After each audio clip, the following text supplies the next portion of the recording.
Mr. President, yesterday on April 24, Armenians all around the world and many other nations were commemorating the Armenian genocide, a crime against humanity that two members of the Council of Europe, Turkey and Azerbaijan, are denying. The International Association of the Genocide Scholars calls denial a last stage of the same crime of genocide. There is something else that in our days Azerbaijan, supported by Turkey, denies too: the right of Armenians to live in their historical homeland.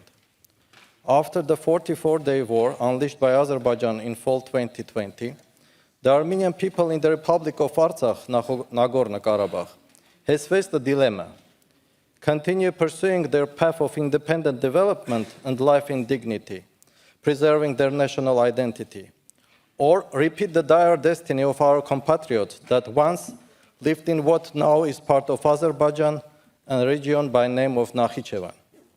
In the course of 70 years as a part of Soviet Azerbaijan, the entire Armenian population of Nakhichevan has completely disappeared.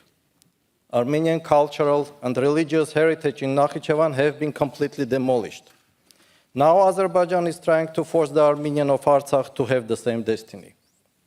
I call the Council of Europe to send a clear and strong signal to all parties of the Karabakh conflict that the international community will continue to support three main principles for the conflict resolution defined by OSCE Minsk Group co-chairmanship. One of these principles, namely non-use of force or the threat of force, has been violated by Azerbaijan many times and continues to be violated these days.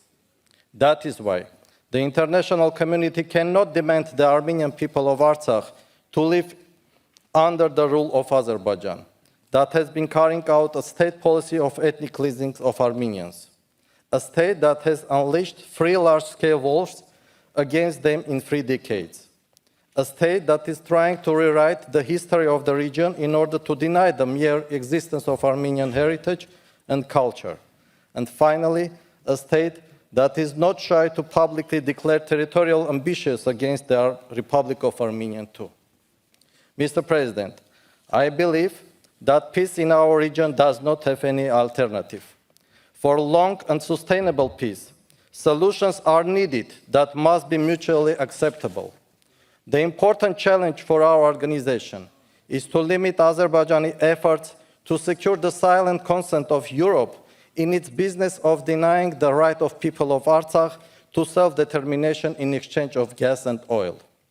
And finally, Mr. President, it was shocking to see that the person who was the president of this assembly for 2 years, the Minister of Foreign Affairs of a member state, Çavuşoğlu, communicates the Armenian with the gestures of a Turkish nationalist terrorist organization.